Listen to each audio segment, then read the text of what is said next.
Hello guys, welcome back to the channel. Well, I'm hoping that you're doing great from wherever you're watching me from. As you know, I'm your host and presenter Eugene Stories. Well, I'm hoping that you're doing fine. Now, in today's video, I'm going to be talking about something really important and also sharing with you something really important. But before that, hey, hold on. Something really makes me, question a lot of things, even after learning that we are all one people, black people generally.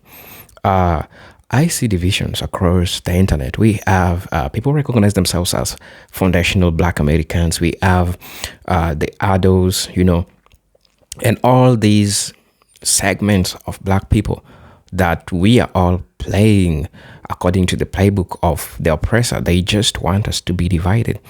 And I see all these chaos, and I also see these fights between, oh, you not foundational black American, oh, you not this, oh, you not that. And I'm seeing all of these crazy things. But you get to understand that this all goes according to the playbook of the oppressor, and this is how they want us to operate. And we're operating actually on how the scripts that they made. They just want black people to fight against themselves without even figuring about a common enemy. How I wish I had a chance of making you understand that we Africans from the Alkebulan, we are not proud of what happened to you, our brothers and sisters in the United States. I know we have been told that we are the ones who, sold our brothers and sisters into slavery. But one thing you need to understand, even we Africans, we ran from the people that we call our brothers. We ran from them because we were afraid we'll be sold. Some Africans ran away from their homes, their villages, the places that they used to be, because there was a betrayal amongst the brothers themselves. So this shows you the extent and just generally human nature, how we betray ourselves even in the modern day. There is an important lecture that I want to share with you. It's from Dr. Kanyisi Lilichfield Shabala. In his lecture, They Are Here to Kill Us, it's going to explain to you all this concept that I'm telling you. And I'll tell you that her work has been inspired by the likes of African American scholars like Dr. Joy DeGrave, who talked about the post-traumatic slave syndrome. We have Dr. Creswell saying the ISIS paper, and other important black scholars that have shared important information with us. Hey guys, buckle up for this video. It is really worth your time, and I promise you, you won't regret watching this video. All I'm asking you is that, I know I haven't gotten into the video, I'm just speaking right now, but I'm asking you, if you're watching this video for the first time, please consider subscribing to the channel, and then let's watch the video. I'll be back where I'll be sharing my thoughts. So let's watch the video. You know I'll be back. I'm your host and presenter, Eugene Stories. Let's watch the video. I'll be back. And guys, I love you. Stay united. Keep loving your brothers and sisters. We are all black people. We need to love each other. So let's watch the video. I'll be back. Start by just explaining two diseases from which we all suffer. One is called cognitive dissonance. It is a mental, psychology, it's a mental state of frustration that happens when an individual holds two conflicting beliefs. Now, a lot of Africans, because we have been Arabized and Europeanized, cognitive dissonance is normal. And it shows itself in many ways, self-hate, etc., etc. But I just want to highlight one thing quickly, that each time I say a witch doctor, I suffer cognitive dissonance. Because ngempela ngesintu akuna ngakamloyi akekho umthakathi mlaki. You are either a witch or you are a doctor. But they gave us this name so that they rubbish everything that have to do with African spirituality, so that when you look at it, you just say it's witchcraft kibuloyi. Another disease I coined in my PhD thesis, and I used Joy degree a lot. Please study that individual who saying as psychologist. And he deals with what is called transgenerational trauma that Africans have suffered. Ujoy degree. D and then space GRUY. Don't say because you were not there at the point of colonization, you don't carry the pain in your DNA today. You carry that pain as those people suffered it, because it is transgenerational, as I cut, because we have not healed, because we are still under trauma today. Now I've coined it post-traumatic slavery and colonial disorder. I tell African Americans who follow me on Twitter, please don't for a second think that because we were left in the continent we didn't suffer slavery. Sisi suffer more. Because those who've watched Roots, imagine Kunda's parents, they died without knowing who buried their child, what happened to the child. The Kundas were many of the time being dislodged from the coastal cities because of the slave raiders. The person who said our ancestors collaborated, if they did, why did they have a profession called slave raiders who literally came into the continent to abduct slaves? So what Africans were forced to do was uksuka from the coastal cities to run away from the slave raiders. So we were forced to get on top of each other. And the further in we moved, the further the slave traders were coming. Imagine being burned in a village. There's confusion. We are burned to death. Now we are 10 years old. My people are dead. Now it means it's a new identity. Funding hambe to the next village. At the time of another attack. So we have suffered, African Americans, the same way they suffered slavery. But it's in a more so, as we came out of slavery, before healing, we went into colonization, which we are still in it. We have never had a respite. African people have been in pain since 642 AD with the first Arabs who landed on our continent.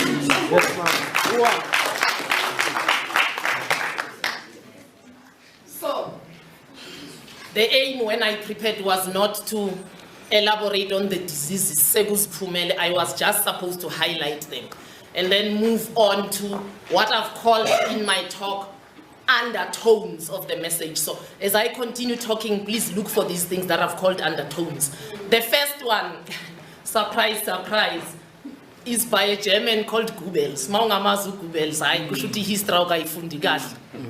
You need to know that man, because he's the father of propaganda as they're using it against us. Goebbels says propaganda works well when the target of manipulation is under the false guise that they are acting out of their own free will. Is that not the story of Africa? How did we come to post-colonial terminology when we never used decolonial?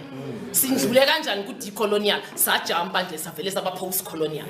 How do each generation, how are they called the born free, who are landless, jobless, no identity? How free are they? How did we agree to that terminology?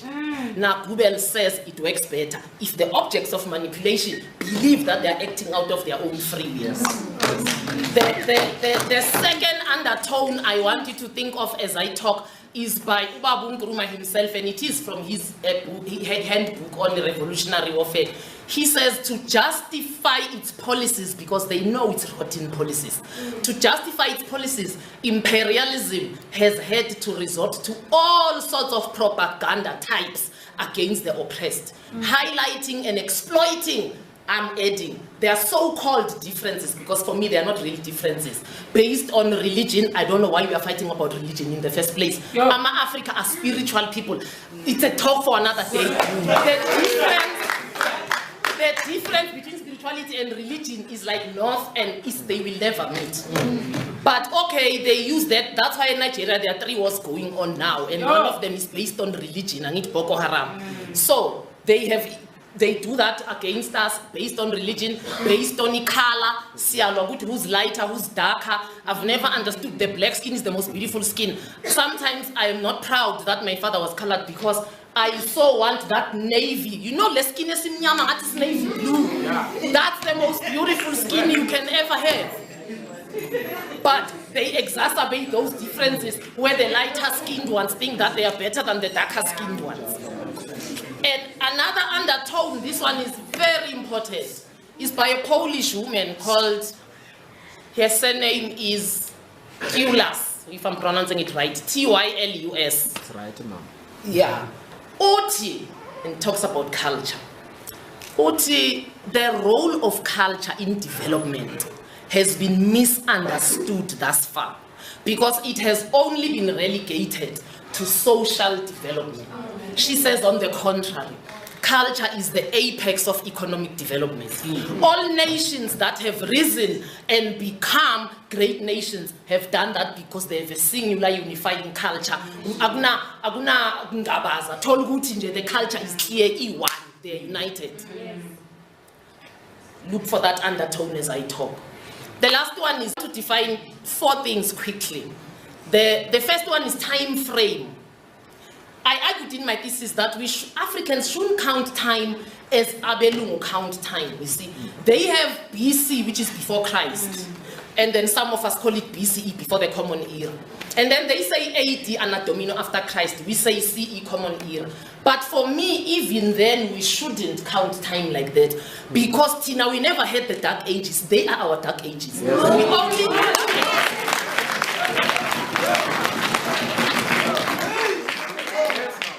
So, I want to link quickly time frame to development. See, there are only 3 races on earth. The rest are nations. Let's not confuse ourselves. You have the Mongoloid race, that's the yellow people. You have the Caucasian race, that's white people. You have the Negroid race, that's Africans. Now, who was the first to civilize? It's very easy. There's a civilization called Kush. They don't deny it. 8,000 years BCE. 8,000 years. Those who calculate can calculate how long ago this is from today. Remember, BC was a countdown. AD is counting up. So we are now in 2018 AD from 180. They are 8,000 BC Kush, the first Kush, because it came again as the second Kush. And then you have Kemet, which is 3,100 more or less. Now, Tina nabo Diop, nabo Obenga, nabo John Henry Clark, we argue that Kemet didn't just descend. It's not possible for any civilization to just start and excel as they did. Yeah. It was birthed by somebody, and it is Kush that birthed them. Yes. But they will not agree that Kush birthed them, because if they agree to that, they are then saying that we were the first to civilize. Yes. Because Kush, without doubt, is where South Sudan is today. You can't mistake it. And then let's look at their civilization. The first time they come on the map, that's why Abu Farah Khan and Abu Khalid Mohammed called them Johnny Come Lately. Yes. The first time they arrive on the map of the earth is the Greek Empire, 800 BCE. Can you subtract 8,000 from 800? So who civilized white people? Us. White people walked on 4s like dogs and animals. They didn't even know a person must stand and walk. They didn't know. That is why up to date they've got schools, rubbish really for an African, called a finishing school, to be taught how to sit, how to walk. That's why umlungu makahamba ubona ukuthi bahamba so. Uyabona ukuthi no azange afundiswe. Yeah, because they civilized yesterday. Yes.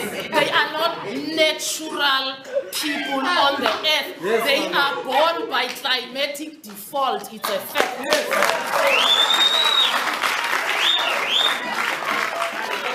The second most populous continent, despite Ma'afa, despite colonization, despite the invention of HIV. By the way, I have a 15 slides on how HIV was invented. It was invented for you. The names are there. If you are interested, get it. So snap out of your cognitive dissonance and know that they are here to kill you. They are not your friends. Now, despite that, we are the second most populous continent, over 1 billion people. Despite the onslaught on our languages, we boast over 1,500 languages. I say over, they say 1,500. I say over, you know why? Because I'm sure they didn't count Isimbondo, they counted it as Xhosa. They didn't count Isibata, but it is Xhosa. Now how many of those are out there throughout the continent? Another thing we look like today is that we sit as Francophone, former French, Commonwealth, British, Lusophone, Portuguese, Italian, and Spanish colonization. By the way, it's not just terms, that's how our economies are divided. Nothing happens in Francophone unless Paris sneezes.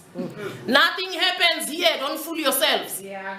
If London says no, he can't do jack, excuse my language, shit, unless London says yes.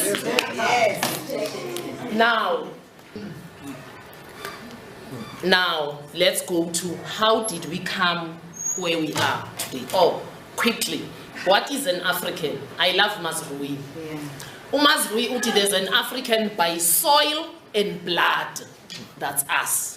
Uti, there's an African by soil, you just happen to be born here. Now, we really need to start calling out Africans by soil, but they are not Africans. Life is in the blood. If you are not an African by blood, then you are not an African. Now, how did we come here? Because we went through two processes called Arabization and Europeanization. Guys, has it crossed your mind that Islam, Christianity, in fact, the Bible religions, because Judaism, for you to embrace them, you have to stop being who you are. Are you aware? You have to be an African to be a Christian or to be a... That's why they rename you. If in the language you must speak Arabic, Arabic. Yes. That's why abazalwane go Jehovah Jireh, Jehovah Nisi, because abaskulumis ukuluma Hebrew. Yeah, so it. Now, another thing that we went through to put us where we are is the Berlin Conference. At the Berlin Conference, I was shocked when I was trying to prepare for the meeting. I was never aware that at Berlin Conference, America was invited. You know they were. They sat in. Do you know who else was invited? The Ottoman Empire. Guys, I said there are two races at the Western nations.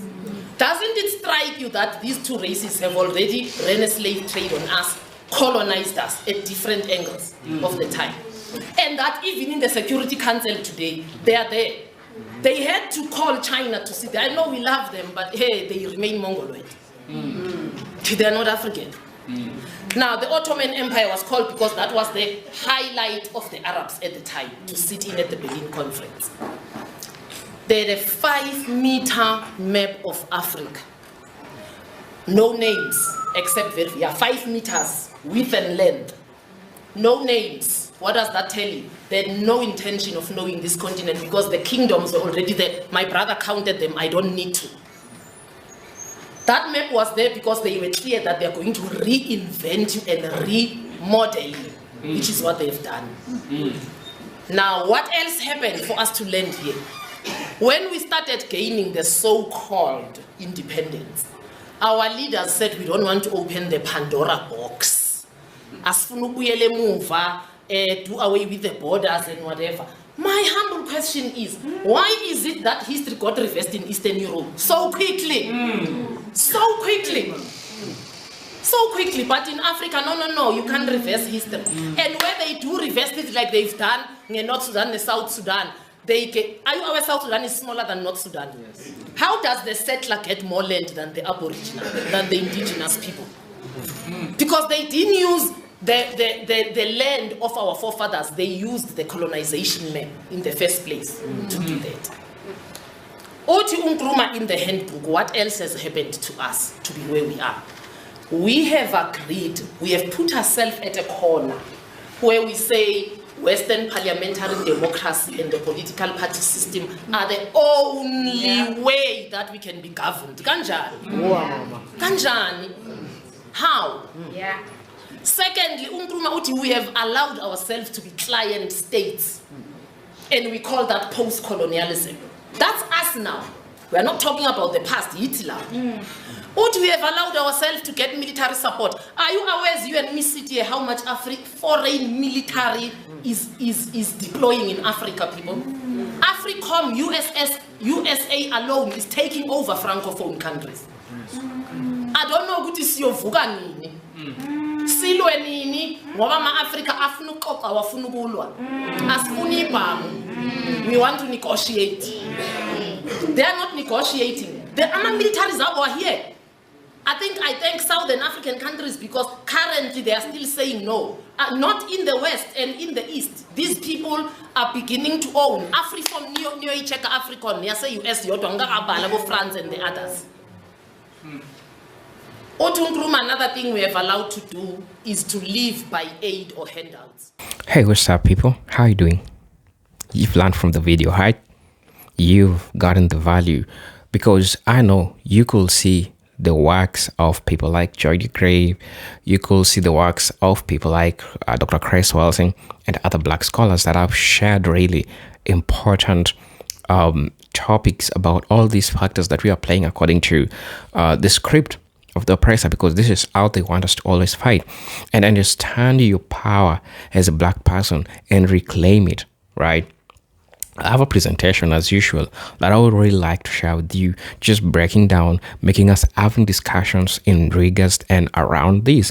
So, first things first, you see the self-hatred within the segments of Black community, which is not a coincidence. Nor it is simply a matter of individual choice or weakness. It is a symptom of deep multi-generational psychological trauma, social engineering, and historical oppression. Just like Dr. Kanyasi Litchfield Shabala in her lecture, They Want to Kill Us, draws on the groundbreaking works of scholars like Joy DeGray, she's the author of the Post-traumatic slave syndrome, and Dr. Chris Welsing. She also talked about the ISIS paper, and others to explore how Black people have been systematically conditioned to internalize hatred and psychological dissonance.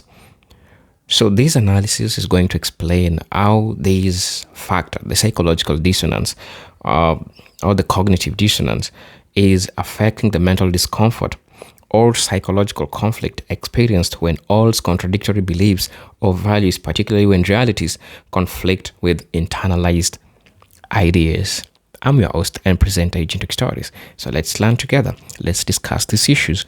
First and for all, I would like to say that Dr. Shabala argues that Black self-hate is not by accident. It is the intentional outcome of centuries of oppression, cultural destruction, and systematic dehumanization. When a people are enslaved, colonized, stripped of their language, that's names, religion, and ancestral memory, and then told that their captors are their saviors, a profound psychological rupture occurs. Over time, generations absorb distorted identities, leading to internalized inferiority. In such state, many Black people come to distrust one another, envy one another, or see each other through lenses of the oppressor. And this is where cognitive dissonance becomes acute. How can one value themselves when everything they've been taught says their skin, culture, heritage, and lesser worth?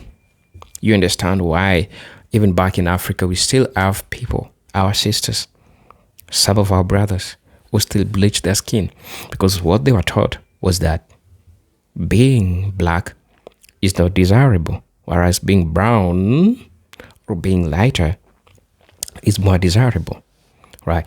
And you get to know that we have all the shades of melanin. The darker you are, the better. The browner you are, still good, because you still have melanin. We have all different shades of melanin, right? Even in the United States, we have way lighter Black Americans or African Americans. We have dark African Americans or Black Americans. So we have all these rays of melanin, but at least all of us have melanin. So for you as a Black person, you need to appreciate what you have, right? Another thing that Dr. DeGrave's post-traumatic slave syndrome is foundational in explaining this dynamic. Remember, her thesis is that the trauma of slavery, its brutality, humiliation, and family separation was never healed or reconciled. Instead, the trauma was passed down epigenetically and culturally. The result is a psychological inheritance marked by low self-esteem, anger misdirected inwards, suspicion among peers, and even parenting strategies rooted in fear rather than empowerment. Now, Dr. Shabala applies this framework to modern-day issues of Black-on-Black violence, colorism, and the rejection of African identity in favor of European beauty standards. Yeah, I mean, this is a topic of discussion because I've seen people really come out and talk about this. People who are literally black denying and saying, I'm not black, right? We have our brothers and sisters from the Somali here. There's a time there was a breakout of people denying themselves not to be black.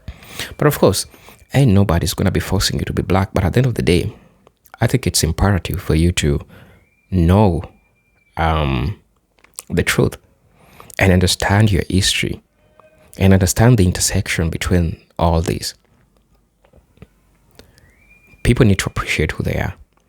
Because the moment you stop appreciating and seeing yourself or delineating yourself from being a black person, it doesn't matter how much lighter you are.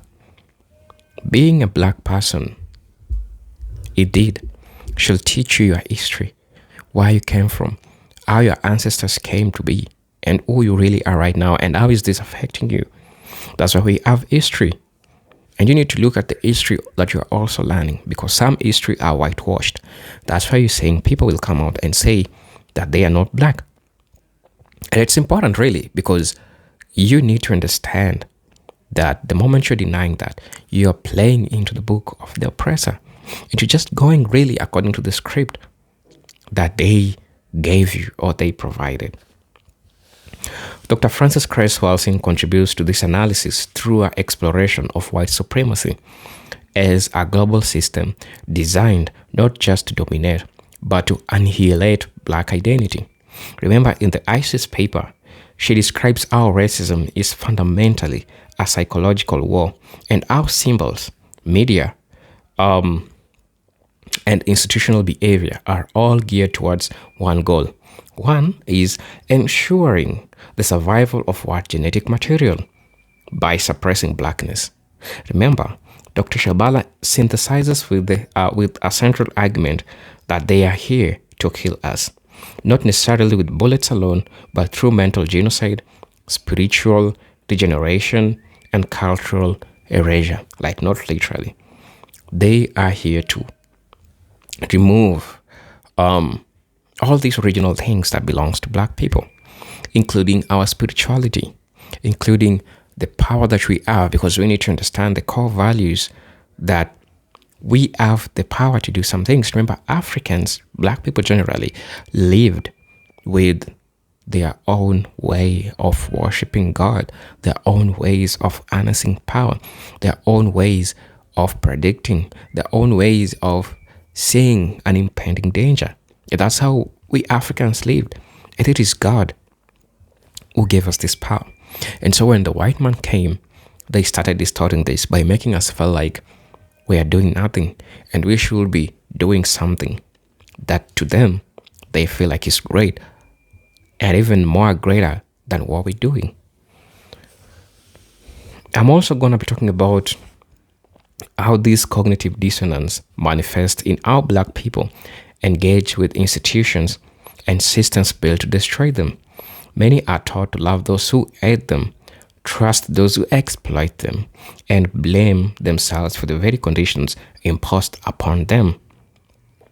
This results in a fractured psyche, where one must navigate between survival in a racist system and then buried instincts to rebel against it.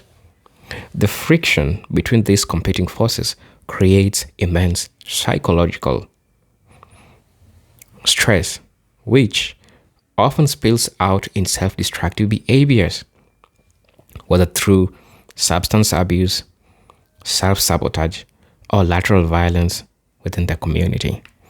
Yeah, and that's why you see black people themselves, we fight amongst ourselves because we were taught that there is nothing great about us. We were taught that we should trust white people more than a person that looks like me.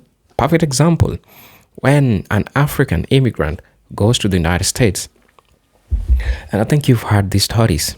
What are they taught about black people? They are told, first, do not go into the black neighborhoods because they really fight you. They really not treat you well. On the other side of the coin, also, we have black people in the United States. We have Africans that come out and say that they were being bullied by fellow black people in the United States. So you see how all these cosplay is happening. And this should tell you that sometimes we bow down to the script of divide and conquer that was taught, that was written, that black people should go through. You need to understand, until black people unify, that's when you're going to realize the power of black people in the whole world. And that's how it's supposed to be, right? I'll not fail to talk about the role that media plays today in really making this to become a problem, especially to black people. The media has a great role that it plays. Media plays a crucial role in reinforcing this dissonance. As Dr. Shabalala outlines, television, music, film, advertising consistently portray black people, especially Africans and African Americans, as criminals, clowns, hypersexual beings, or helpless victims. Meanwhile, the same TV that you watch, whiteness is portrayed as desirable, moral, and competent. Over time, these images are internalized, particularly by the youth, who grow up absorbing harmful messages about their value, beauty, and potential. Thus, self-hate becomes normalized, even rewarded in some cases, while Afrocentric pride is often ridiculed or suppressed. This is something that has happened in the black community, and I'm not failing to mention even some of us here, because we tend to look like, we want to look more like a white person. Some of us also want to talk like a white person. We need to understand that we are special. We are a group of people who are special. And it really pains me. And let me just address this as an African, right? Because this is the point that I can make this make sense. I don't know the standards that some of even my fellow black people want us to be. You understand that we are Africans. We are multilingual people. We have different languages that we speak to begin with. As a Kenyan, I'm an African to begin with. I'm a Kenyan. And in Kenyan, we have different ethnic groups. I speak 3 languages, right? In fact, there's a time I used to speak 4. Right now, I speak 3 languages. The first language that I speak is my mother tongue. I'm a Kenyan. I am a Luo. I speak Luo language, right? I speak Swahili, which is a national language in Kenya. I also speak English that I'm right now using to address you. I speak 3 languages. We are multilingual people. So you don't expect my English to be like your English. You get to understand where I come from, right? So I really find this problematic when a person will come to my platform and tell me that I don't know how you Africans speak. This is how an African should speak. We have accent. And I accept it because we are a multilingual language. I was not born speaking English as compared to you who was born speaking English. You need to understand that. So this is where I come from, and this is just me. I cannot pretend to be you because I cannot be you. That needs to sink on your mind. That's what you got to deal with that. So, we can't lose ourselves to your standards. I cannot do that, right? So let that just make sense to you. Sometimes you want us to be who we're not, right? So I'm just an African who is trying to express themselves, and I use this moment to do that because I've been seeing some comments. Some people saying, I don't like how you Africans speak. Oh, some people say that your language is so, heavy, like, you understand what I'm trying to say?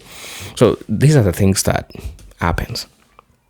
I'll also talk about, Dr. Shabala also touches on education as a site of cognitive dissonance. In many black majority nations and communities, children are still taught from colonial curricula to glorify Europe while marginalizing African history, philosophy, and innovation. This intellectual colonization shapes how black children see the world and themselves. They are told to aspire European standards of success while being denied access to their ancestral greatness. The resulting confusion and low self-worth are predictable outcomes of this deliberate strategy of psychological disorientation. You understand that? That's really, really clear. Religion also plays a crucial role in psychological warfare. Remember, Dr. Shabala critiques the colonial interpretation of Christianity imposed on African people. She emphasizes the spiritual tradition were not just replaced but weaponized. African spiritual systems, which once taught harmony, community, and ancestral reverence, were demonized, while European religions was presented as salvation. This forced religious transformation led many black people to reject their own gods, rituals, and cosmologies, seeing themselves as evil or primitive. The result loss of spiritual identity further deepens depend this disconnect from self and community. I'd also like to talk about healing, right? There is a process that we need to check ourselves and heal.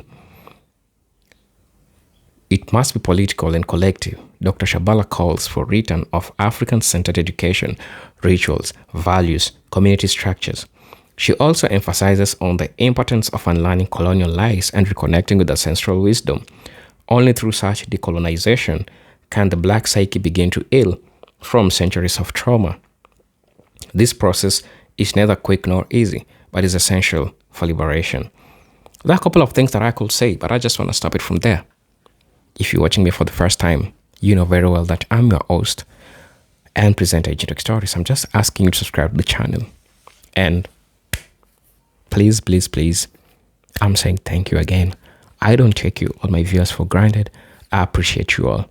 But until then, let me see you in my next video. Peace, love, and harmony.